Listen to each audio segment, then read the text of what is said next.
नमस्कार, मैं चंदन कुमार और आप देख रहे हैं अंग महाजनपद का सबसे पुराना और भरोसेमंद न्यूज प्लेटफॉर्म अंगवानी। हमारे साथ कांग्रेस के नेता उदित राज जी हैं। उदित राज जी, हालांकि मीडिया इन्हें प्रचारित करता है दलित नेता के नाम से, लेकिन मैं वो नहीं कहूंगा, क्योंकि मीडिया का एक खास वर्ग है जो हमेशा इधर के नेताओं को दलित नेता, इस जाति के नेता।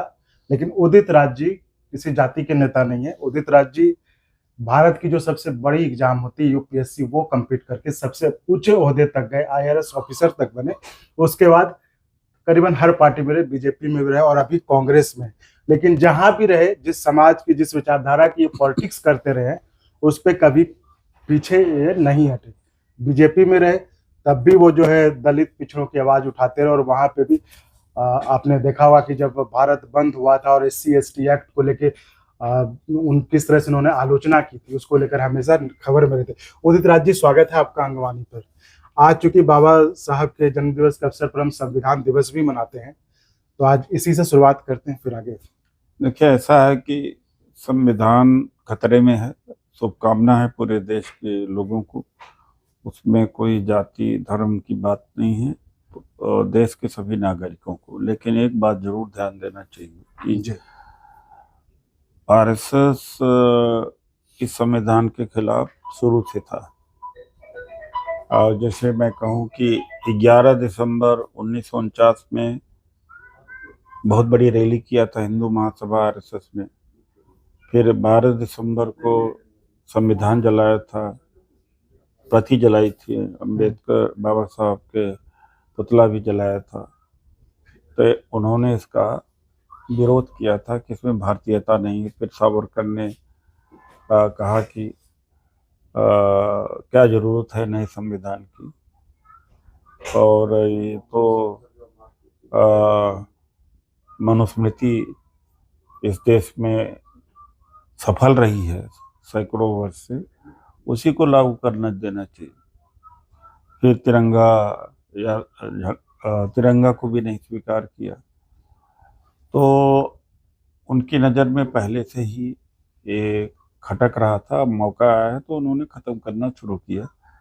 वो बड़े चालाकी से, चतुराई से जो प्रावधान है मजबूत हैं उनको ख़त्म करना, सेकुलरिज्म को ख़त्म करना, पब्लिक सेक्टर को ख़त्म करना, प्रेस की आज़ादी को नष्ट कर देना, बोलने की आज़ादी कर देना, काले धन का बेतहाशा इलेक्टोरल बॉन्ड के द्वारा इस्तेमाल करके चुनाव को एक तरह से मजाक बना देना।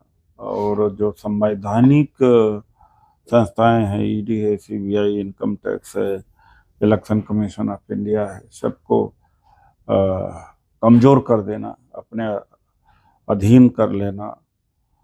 तो इस तरह से जो संस्थाएं हैं, जो संविधान की ताकत है या संविधान में जो अधिकार दिए गए थे, खास तौर से मौलिक अधिकार के अध्याय में, वो सबको बड़ा कमज़ोर किया गया। तो आज चिंता की बात है कि संविधान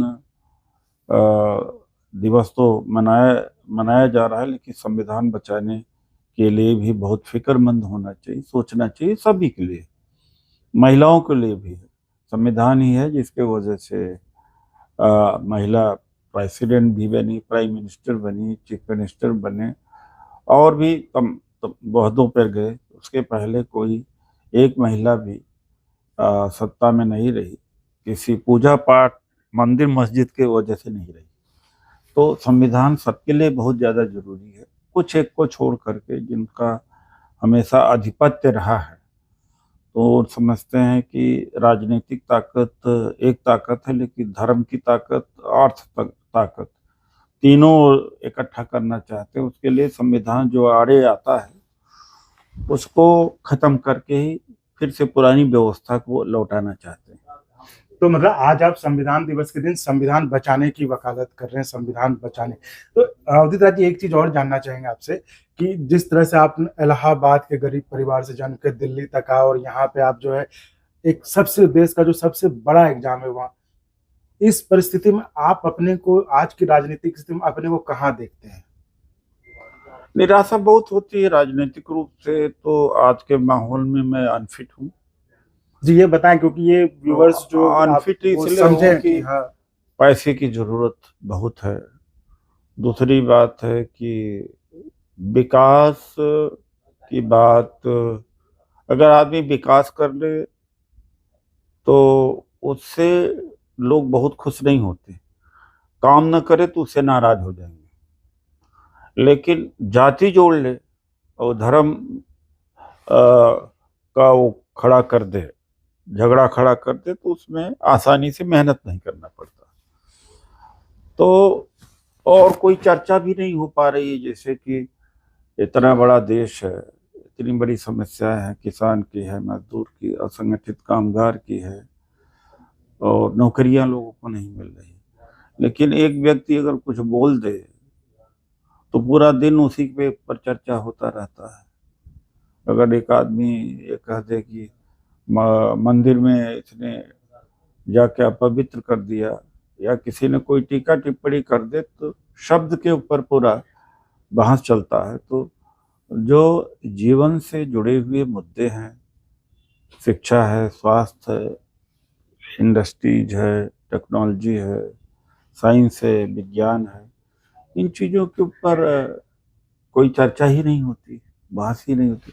संसद भी एक तरह से खत्म हो चुकी, वहाँ बहस होती नहीं। वो तो प्राइम मिनिस्टर संसद में का सत्र में 1 या 2 दिन जाते हैं, उनके तरफ से तो बहिष्कार है। और वहाँ पर अगर सत्ता पक्ष विपक्ष बोलता तो सत्ता पक्ष बोलने नहीं देता। तो जो जनता को लगता है ना कि हमारी बात संसद जाके संसद में उठाएगा, वो ऐसा सोचती है, लेकिन यहाँ कुछ ऐसा है नहीं। अब वो संस्था खत्म हो चुकी है करीब करीब। उदित जी, ये हम देखिए बहुत बड़ी बात आपने करी कि एक इतने ऊंचे ओहदे तक जाके वो कहते हैं कि आज की राजनीति के हिसाब से हम अनफिट है। ये समाज के लिए और व्यूअर्स के लिए भी सोचने का विषय कि एक आदमी जो यहाँ तक जो कह रहा है आज की राजनीति में, और आदमी क्या कर ले जो वो फिट हो। एक सवाल और आपसे कहना चाहेंगे, आप जो कह रहे हैं अनफिट है, ठीक है, आज जैसे कि आपके साथ ही आपके बाद ही बहुत लोग आए राजनीति में, केजरीवाल जी हैं, फिर हमारे बिहार में प्रशांत किशोर जी हैं, ये लोग देखते हैं दिन रात खूब मीडिया में आते हैं, सब कुछ रहता है। आपको क्या लगता है, मीडिया का कुछ थोड़ा सा ये रहा या क्या? मीडिया तो खैर मीडिया के बारे में, प्रशांत किशोर जी हैं, मीडिया के बारे में सबसे अच्छी बात अगर या बहुत साफ लफ्जों में किसी ने आईना दिखाया तो राहुल गांधी जी ने, जब 300-400 लोग पत्रकार थे, तो उन्होंने कहा कि इस हाल में जितने लोग हैं हाथ उठाएं कि कितना ओबीसी के हैं, कितना दलित हैं। तो मीडिया तो हम लोगों को एक तो जाति के नेता बना देगी, अगर सबके काम करे तो भी कहें दलित नेता, और लालू यादव को कह देंगे ये तो यादवों का नेता है, कोई मुसहर का नेता, कोई पिछड़ा का नेता, कोई ईबीसी का। तो जो प्रिविलेज है, सवर्ण के पास ही प्रिविलेज है कि वो 100% का नेता हो सकता है। तो केजरीवाल 100% के नेता हैं, उनको बनिया नेता कोई नहीं कहता। और प्रशांत किशोर अभी वो वही है, जाति का फायदा है। खुद अब चुनाव आएगा, लड़के दिखा लेंगे कि कहाँ पर वो खड़े हैं। जो सबको जिताने का काम करते रहते हैं, तो अब पता लग जाएगा ना कि बिहार में कि कितना जीत लेते हैं। तो उनको जन्मजात लाभ जो मिले हुए हैं वो हमें 100 वर्ष तक नहीं मिलेगा। अभी भी भारत में 100 वर्ष तक नहीं मिलने वाला। तो आज अदना सा आदमी हो, आप ये देखिए राष्ट्रीय स्तर पर जितने नेता हैं 90% से ज्यादा अपर कास्ट के ही लोग हैं, चाहे जिस पार्टी में। मीडिया ही उनकी बनाती। हम लाख की रैली करेंगे तो 2 लाइन भी नहीं छपता। यहाँ पर केवल एक ट्वीट कर दे तो उसको बहुत बड़ी खबर बन जाती है। तो वहां से तो हमें मात मिलती ही है। तो आपको क्या, आखिरी सवाल आपसे कि तो आपको क्या लगता है, आप जैसा आदमी फिट कैसे बन सकता है आज संविधान दिवस के दिन? आपको क्या लगता है, क्या आपकी सलाह है देश को, नहीं देश की जनता को? मैं फिट अनफिट, कैसे? अपने आप को अनफिट तो मैं मानता ही हूँ पूरी तरह से, लेकिन ये प्लेटफॉर्म ऐसा है कि जिसके वजह से, जिससे आप कुछ लोगों का भला कर सकते हैं। जी। दूसरा कोई प्लेटफॉर्म तो है नहीं। मैं कोई बड़ा कारपोरेट हाउस वाला होता तो हो सकता है कि वहाँ से कुछ एक आर्थिक क्रांति शुरू करता, एंटरप्रेन्योर बनाता, वो भी नहीं है। तो जाए कहाँ? तो यही है कि पॉलिटिकल पावर के थ्रू या पॉलिटिकल इन्फ्लुएंस के थ्रू, चाहे आप पसंद करें या ना पसंद करें, अगर सेवा करना है तो और कोई विकल्प नहीं, तो कहिए कि मजबूरी भी है। वरना झूठ तो मैं बोलता ना, बिना झूठ बोले राजनीति में होता नहीं। कौन आदमी है जो 60 लाख रुपए में, शायद ही कोई होगा एमपी जो 60 लाख रुपए में चुनाव लड़ता होगा? प्राइम मिनिस्टर से लेकर के किसी का, प्राइम मिनिस्टर का चुनाव तो 100 करोड़ में जाता होगा। है इलेक्शन कमीशन कुछ कर रहा है? आपने तो बॉन्ड का मसला भी उठाया था कि इसमें ब्लैक मनी का, जिसको लेके इलेक्टोरल बॉन्ड क्या है? ये तो ब्लैक मनी है।